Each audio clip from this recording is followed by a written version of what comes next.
ಬಂದಿದ್ದರು. ರಾಷ್ಟ್ರೀಯ ಹಲವಾರು ನಾಯಕರನ್ನು ಭೇಟಿಯಾಗಿದ್ವಿ.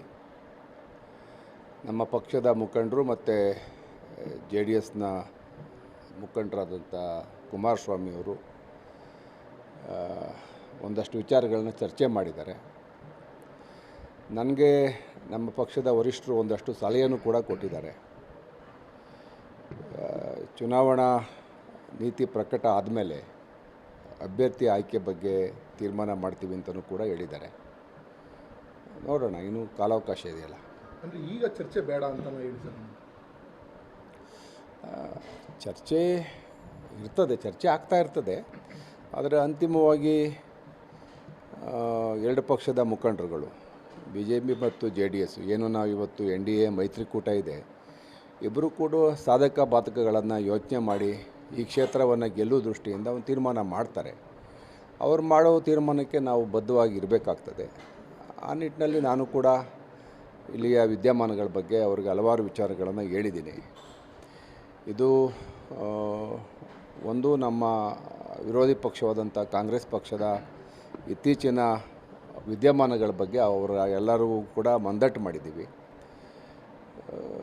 ಎರಡು ಪಕ್ಷದ ಮುಖಂಡರುಗಳು ಹಿರಿಯರು ಇದ್ದಾರೆ, ಚರ್ಚೆ ಮಾಡಿ ಒಂದು ತೀರ್ಮಾನ ಮಾಡಲಿ. ನಾನೇನು ಇಲ್ಲಿ ಆತರ ಪಡೋ ಅವಶ್ಯಕತೆ ಇಲ್ಲ ಅಂತ ನನಗೂ ಅನಿಸುತ್ತೆ. ನಾನು ದೆಹಲಿ ಪ್ರವಾಸ ಮಾಡಿ ಬಂದ ಮೇಲೆ ಇದರಲ್ಲಿ ನಾನೆಲ್ಲ ವಿಚಾರವನ್ನು ಮುಕ್ತವಾಗಿ ಹಂಚ್ಕೊಂಡಿದ್ದೀನಿ. ಕಾಂಗ್ರೆಸ್ನವರ ಇತ್ತೀಚಿನ ಹಲವಾರು ವಿದ್ಯಮಾನಗಳು ಈ ಚುನಾವಣೆ ಗೆಲ್ಲಬೇಕು ಅನ್ನೋ ದೃಷ್ಟಿಯಿಂದ ಅವರು ಇವತ್ತು ಹಳ್ಳಿಗೆ ಹೋಗ್ತಾ ಇದ್ದಾರೆ. ನಮ್ಮ ಕಾರ್ಯಕರ್ತರನ್ನ JDS ಕಾರ್ಯಕರ್ತರನ್ನ ಎಲ್ಲೆಲ್ಲಿ ಅವಕಾಶ ಆಗುತ್ತೆ ಅಲ್ಲಲ್ಲಿ ಮಾತಾಡಿಸ್ತಾ ಇದ್ದಾರೆ. ನಾವಿನ್ನೂ ಸಕ್ರಿಯ ಆಗಬೇಕು. ನೋಡೋಣ, ನಮ್ಮ ಎರಡು ಪಕ್ಷದ ಮುಖಂಡರು ಆದಷ್ಟು ಬೇಗ ಇದ್ರ ಮೇಲೆ ತೀರ್ಮಾನ ಮಾಡಿ ನಮ್ಗೆ ಆದೇಶ ಕೊಟ್ಟರು ಒಳ್ಳೆಯದು. ಯಾರೇ ಅಭ್ಯರ್ಥಿ ಮಾಡಲಿ, ತೀರ್ಮಾನ ಮಾಡಿ ಆದೇಶ ಕೊಟ್ಟರೆ ಅನುಕೂಲ ಆಗುತ್ತೆ. ಏಕೆಂದರೆ ಇದೊಂದು ಉಪಚುನಾವಣೆ, ಸರ್ಕಾರದ ಎಲ್ಲ ಮಿಷನರಿ ಕೆಲಸ ಮಾಡ್ತವೆ, ಸರ್ಕಾರದ ಅಧಿಕಾರಿಗಳು ಕೆಲಸ ಮಾಡ್ತಾಯಿದ್ದಾರೆ. ಚುನಾವಣೆಯಲ್ಲಿ ಪರೋಕ್ಷವಾಗಿ ಪ್ರತ್ಯಕ್ಷವಾಗಿ ಹಲವಾರು ಜನ ಅಧಿಕಾರಿಗಳು ಇವತ್ತು ಸಕ್ರಿಯವಾಗಿ ಕೆಲಸ ಮಾಡ್ತಾಯಿದ್ದಾರೆ.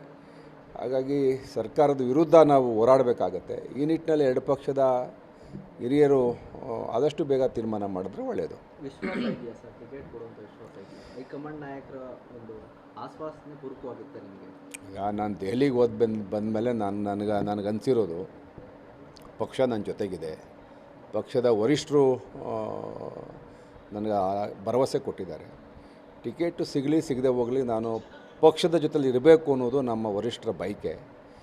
ಅವರು ಹೇಳಿದ್ದಾರೆ, ನೀನು ಸೋತಾಗೂ ಕೂಡ ನನಗೆ MLC ಮಾಡಿದ್ದೀವಿ, ನೀನೇನು ಆತರ ಮಾಡ್ಕೋಬೇಡ ಇರು ಅಂತ ಹೇಳಿದ್ದಾರೆ.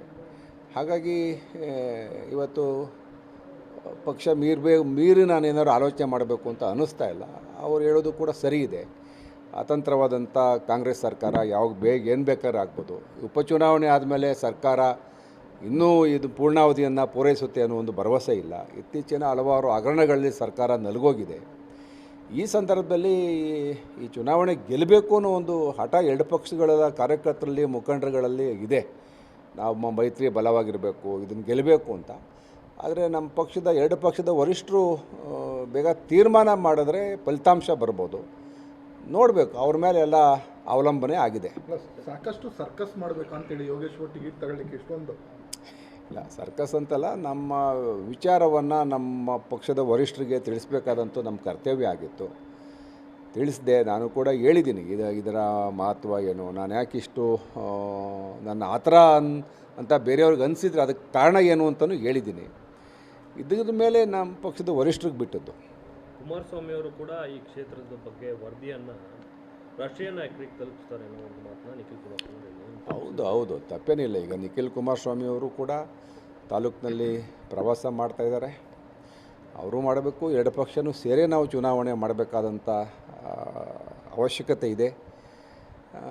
ಎರಡು ಪಕ್ಷದ ಕಾರ್ಯಕರ್ತರು ಕೂಡ ಆದಷ್ಟು ಕಾತರವಾಗಿ ಕಾಯ್ತಾ ಇದ್ದಾರೆ. ಆದಷ್ಟು ಬೇಗ ಅಭ್ಯರ್ಥಿ ಘೋಷಣೆ ಆದರೆ ಚುನಾವಣಾ ದೃಷ್ಟಿಯಿಂದ ಒಳ್ಳೆಯದು ಅಂತ. ನೋಡೋಣ ಸರ್. ಈಗ ಇದು ಚನ್ನಪಟ್ಟಣ JDSನ ಕ್ಷೇತ್ರ.